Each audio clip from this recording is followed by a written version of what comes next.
Bismillahirrahmanirrahim. Assalamualaikum warahmatullahi wabarakatuh. Alhamdulillah. Selamat pagi anak-anak. Bagaimana kabarnya hari ini? Alhamdulillahirabbil alamin. Mudah-mudahan semuanya senantiasa diberikan kesehatan oleh Allah Subhanahu wa taala. Baiklah anak-anak, sebelum kita memulai pembelajaran pada hari ini, marilah kita hadirkan niat terlebih dahulu untuk menuntut ilmu senantiasa menggapai ridhonya Allah Subhanahu wa taala, dan kita awali pembelajaran kita dengan berdoa, yaitu membaca istighfar, basmalah dan salawat.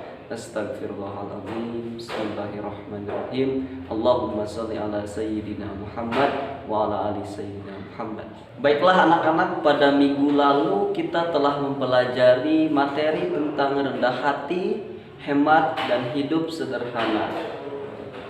Nah, ketiga sifat tersebut adalah salah satu contoh dari perilaku mulia para rasulnya Allah Subhanahu wa ta'ala. Maka dari itu, untuk pembelajaran hari ini kita insya Allah akan meneladani kemuliaan Rasul-Rasulnya Allah Subhanahu wa ta'ala dalam materi makna beriman kepada Rasul Allah Subhanahu wa ta'ala. Sebelumnya Bapak ingin bertanya terlebih dahulu, coba siapa yang tahu apa bedanya Nabi dan Rasul? Ya, itu dia ya. Jadi kalau Nabi itu adalah manusia pilihan Allah yang diberikan wahyu tetapi tidak wajib disampaikan kepada umatnya. Sedangkan Rasul manusia pilihan Allah yang diberi wahyu tetapi wajib untuk menyampaikan kepada umatnya. Sekarang siapa yang tahu kalau iman kepada Rasul Allah itu termasuk ke dalam rukun iman yang keberapa? Yuk. Ya, kamu boleh. Ya, betul sekali ya. Iman kepada Rasul Allah adalah rukun iman yang keempat. Nah, lalu apa sih pengertian beriman kepada Rasulnya Allah Subhanahu wa ta'ala? Ayo, siapa yang bisa? Silakan. Ya, kamu silakan. Nah, itu dia ya, kita percaya adanya Rasul dari Allah. Intinya iman kepada Rasul Allah adalah kita meyakini dengan sepenuh hati bahwa Allah Subhanahu wa ta'ala telah mengutus Rasulnya untuk menyampaikan wahyu kepada umatnya, menyampaikan ajaran Allah kepada umatnya. Sekarang dasar hukum atau dalil dari beriman kepada Rasul Allah Subhanahu wa ta'ala itu ada dalam Quran surah Ali Imran ayat 164. Mari kita membacanya bersama-sama. A'udzu billahi minasy syaithanir rajim. Bismillahirrahmanirrahim. Laqad mannallahu 'alal mu'minina iz ba'atsa fihim rasulan min أنفسهم يتلو عليهم آياته ويزكيهم ويعلمهم الكتاب والحكمة وإن كانوا من قبل لفي ضلال مبين. Ayat tersebut memberikan penjelasan bahwa Allah Subhanahu wa ta'ala telah mengutus Rasulnya dari kalangan kita selaku manusia sendiri. Mengapa? Agar kita mudah untuk mencontoh, mudah untuk meneladani semua kehidupan, semua perilaku dari Rasul Allah Subhanahu wa ta'ala. Nah, Rasul-Rasul Allah Subhanahu wa ta'ala memiliki beberapa sifat. Ada 3 kelompok sifat bagi para Rasul. Yang pertama ada sifat wajib, yang kedua sifat mustahil, dan yang terakhir adalah sifat jaiz. Sifat wajib bagi Rasul itu ada 4. Ini mohon diingat dan dipahami ya. Yang pertama adalah sidik, artinya benar. Berarti bahwa Rasul Allah senantiasa jujur dalam perkataan, jujur dalam menyampaikan segala sesuatu. Yang kedua adalah amanah. Artinya Rasul Allah ini bertanggung jawab atas tugasnya, sehingga dapat dipercaya baik itu oleh sesama manusia maupun oleh seluruh makhluk Allah Subhanahu wa taala. Tablik artinya menyampaikan. Artinya Rasul-Rasulnya Allah senantiasa menyampaikan apa yang Allah berikan kepadanya kepada umatnya. Tidak ada yang dikurangi sedikit pun, dan tidak ada yang disembunyikan sedikit pun. Lalu yang keempat adalah fatonah. Artinya Rasulnya Allah ini adalah orang-orang pilihan yang cerdas. Lalu sifat mustahil bagi Rasul, sama sifat mustahil juga ada 4, yaitu kebalikan dari sifat wajib tadi. Yang pertama adalah kizib, artinya bohong. Artinya mustahil Rasul Allah itu berbohong. Yang kedua adalah khianat. Artinya Rasul Allah itu mustahil berkhianat, mustahil tidak menepati janji, mustahil tidak menjaga amanahnya. Lalu yang ketiga adalah kitman. Artinya Rasul Allah ini mustahil menyembunyikan apa yang Allah berikan kepadanya, menyembunyikan pesan Allah yang harusnya dia sampaikan kepada umatnya. Itu mustahil bagi Rasul. Dan yang terakhir adalah biladah, artinya bodoh. Mustahil Rasul Allah itu adalah orang yang bodoh. Lalu yang ketiga adalah sifat jaiz bagi Rasul. Nah, sifat jaiz ini hanya ada satu, yaitu aradul basyariyah atau sifat-sifat kemanusiaan. Seperti apa contohnya? Rasul juga makan, Rasul juga minum, Rasul juga istirahat, dan Rasul juga bisa merasakan sakit. Ayo, sekarang siapa yang tahu berapa jumlah Rasul yang wajib kita ketahui? Ya, betul sekali. Ada 25 Rasul yang wajib kita ketahui, ya. Nah, untuk mudah menghafalnya biasanya digunakan nyanyian. Silahkan simak cuplikan berikut ini.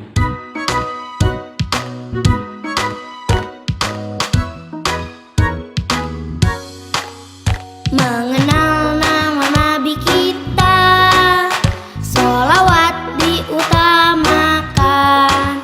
Sahabat ayo diingat, Nabi Adam sampai Muhammad. Allah muliakan Nabi, menjamin surga.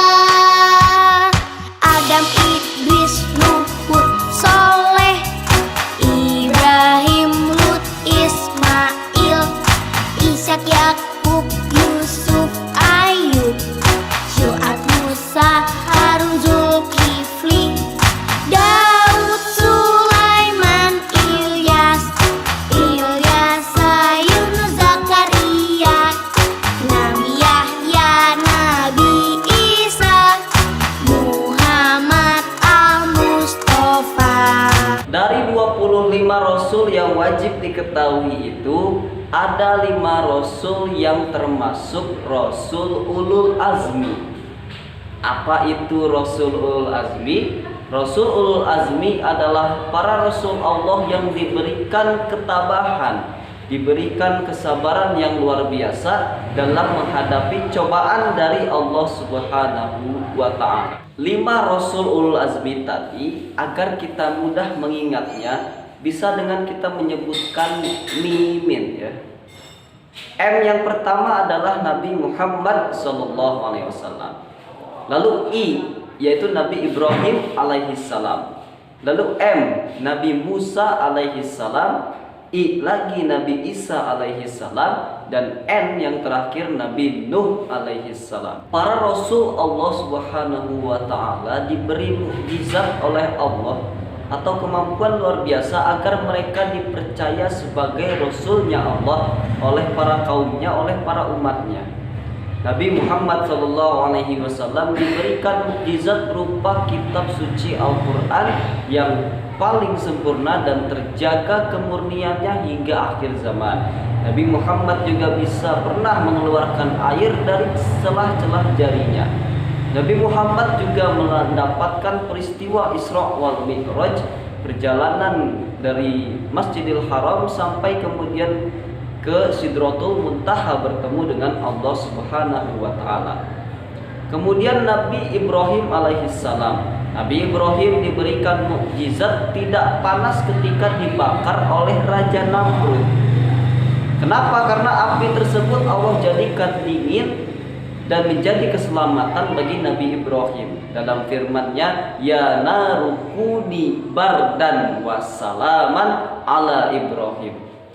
Lalu yang ketiga Nabi Musa alaihissalam. Nabi Musa diberikan mukjizat oleh Allah, tongkatnya itu bisa berubah menjadi ular ketika berhadapan dengan ularnya Raja Fir'aun. Lalu Nabi Musa juga dengan tongkatnya bisa membelah lautan sehingga membuka jalan dan menjadikan keselamatan baginya dan kaumnya dari kejaran Raja Fir'aun. Lalu Nabi Isa alaihissalam, Nabi Isa diberikan mukjizat dapat menghidupkan orang yang sudah meninggal walaupun sebentar. Nabi Isa juga mampu mengobati berbagai macam penyakit.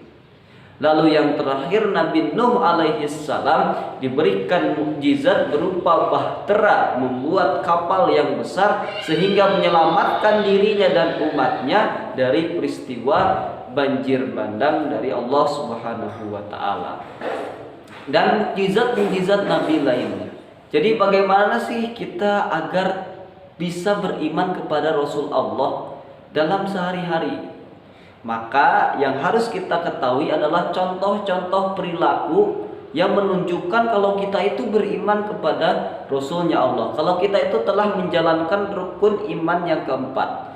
Nah, berikut ini adalah contoh-contoh perilaku beriman kepada Rasulnya Allah Subhanahu wa ta'ala.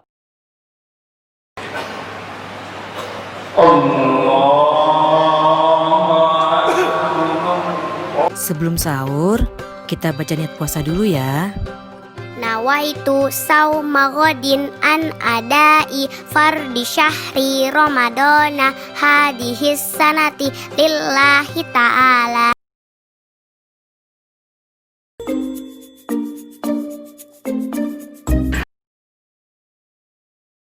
Nabi Muhammad memerintahkan kita untuk jujur, baik dalam perkataan maupun dalam perbuatan. Perilaku amanah.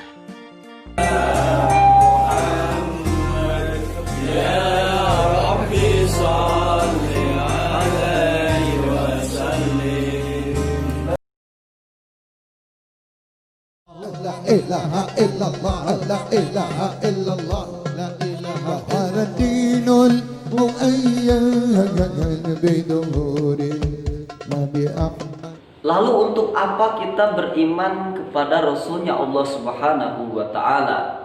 Nah, hikmah dari kita beriman kepada Rasul Allah, yang pertama kita bisa meneladani sifat-sifat para Rasul Allah Subhanahu wa ta'ala, seperti jujur, amanah, adil, bertanggung jawab, saling menyayangi, dan lain-lain. Yang kedua, kita bisa mengambil pelajaran dari umat-umat terdahulu, yang mana ketika kita ingkar kepada Allah, maka kita bisa saja mendapatkan cobaan dan azab dari Allah Subhanahu wa ta'ala. Lalu yang terakhir, kita bisa senantiasa meningkatkan keimanan dan ketakwaan kita kepada Allah, kepada para Rasulnya, dengan mengikuti ajaran yang telah Rasul kita sampaikan kepada kita selaku umatnya. Gimana? Itu dia tadi penyampaiannya. Bisa dimengerti? Alhamdulillah ya. Kalau sudah dimengerti, silahkan dikerjakan kuis berikut ini ya. Kita bermain mengelompokkan. Nah, untuk melihat bagaimana kamu memperhatikan materi yang telah Bapak sampaikan, silahkan dikerjakan. Baiklah anak-anak, kuisnya yaitu kita mengisi box ya. Jadi di sini ada 5 box yang kosong. Nah, ada box mujizat Rasulul Azmi, contoh perilaku beriman pada Rasul, sifat wajib bagi Rasul, dan sifat mustahil bagi Rasul. Nanti box ini kamu isi dengan angka-angka yang ada di sini 1 sampai 20 berdasarkan item yang ada di tabel ini ya. Jadi misalnya nomor 1 meneladani akhlak Rasul dalam kehidupan sehari-hari, itu cocoknya masuk di box yang mana ya. Silakan dikerjakan, Bapak kasih waktu 5 sampai 7 menit. Baiklah anak-anak, kita periksa, kita diskusikan jawaban dari item-item ini itu masuk ke kelompok yang mana ya. Coba kita lihat nomor 1, meneladani akhlak Rasul dalam kehidupan sehari-hari. Ini cocoknya nomor 1 masuk ke ya, contoh perilaku beriman pada Rasul. Yang kedua, tabligh. Tabligh adalah sifat wajib bagi Rasul ya, artinya menyampaikan. Bagus. Nomor 3 adalah Nabi Isa alaihi salam. Ini kira-kira pasti masuk Rasul ulul azmi ya. Nabi Isa seorang Rasul yang termasuk Rasul ulul azmi. Yang keempat, tongkat Nabi Musa dapat membelah lautan. Jika ada kejadian luar biasa seperti ini, itu namanya mukjizat ya. Yang kelima, kizib. Kizib artinya bohong. Ini sifat yang mustahil atau tidak mungkin ada pada diri Rasul. Yang keenam, Nabi Nuh alaihi salam, itu juga termasuk Rasul ulul azmi. Yang ketujuh, membaca kisah sejarah Rasul. Ini adalah perilaku, berarti contoh perilaku kalau kita itu beriman kepada Rasul. Lalu yang ke-8, hianat, artinya tidak dapat dipercaya atau mengingkari amanah. Maka ini masuk ke sifat yang mustahil bagi Rasul. Lalu yang ke-9, siddiq, artinya benar atau jujur. Ini sifat yang wajib bagi Rasul.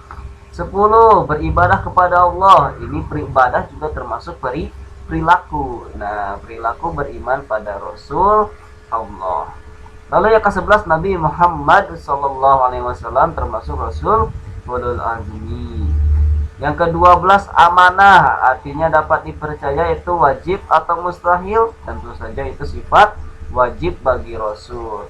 Yang ke-13, Nabi Ibrahim tidak panas dan tidak terbakar oleh api. Nah, kejadian luar biasa pasti mukjizat di sini ya. 14, bersolawat kepada Rasul. Solawat aktivitas, berarti ini perilaku ya. Kita simpan di sini, perilaku beriman pada Rasul. Yang ke-15, kitman. Apa itu kitman? Artinya menyembunyikan. Tidak mungkin ya, berarti ini sifat mustahil bagi Rasul. Yang ke-16, Nabi Sulaiman dapat berbicara dengan binatang. Kejadian luar biasa itu mukjizat ya. Ke-17, fatonah, cerdas, berarti ini Rasul ya, sifat wajib bagi Rasul. 18, Nabi Musa alaihi salam, tentu masuk Rasul ulul azmi. Yang ke-19, biladah, ini sifat mustahil bagi Rasul, sudah lengkap. Dan yang terakhir, Nabi Ibrahim, tentu saja Rasul ulul azmi, ada 5 ya. Itu dia tadi. Silahkan dicek jawabannya ya, betul berapa dan bagaimana hasilnya. Ya, itu dia tadi anak-anak, seru sekali bagaimana kita mengerjakan kuis yang telah diberikan. Nah, untuk terakhir silahkan kamu kerjakan post test berikut ini dalam waktu 5 menit saja. Setelah itu dikumpulkan kembali hasilnya ke Bapak. Nah, untuk post testnya silahkan kamu jawab soal berikut ini dari 1 sampai 5 ya. Silahkan Bapak kasih waktu 5 sampai 7 menit lagi. Nanti kalau sudah selesai dikumpulkan. Ya, alhamdulillah, materi tentang beriman kepada Rasul pada hari ini telah selesai. Marilah kita tutup pembelajaran kita pada hari ini dengan membaca hamdalah, dilanjut dengan doa kifaratul majlis. Mudah-mudahan apa yang telah kita pelajari pada hari ini senantiasa diberikan keberkahan oleh Allah Subhanahu wa taala. Alhamdulillahirabbil alamin. Subhanakallahumma wa bihamdika asyhadu an la ilaha illa anta astaghfiruka wa atubu ilaik. Terima kasih. Wassalamualaikum warahmatullahi wabarakatuh.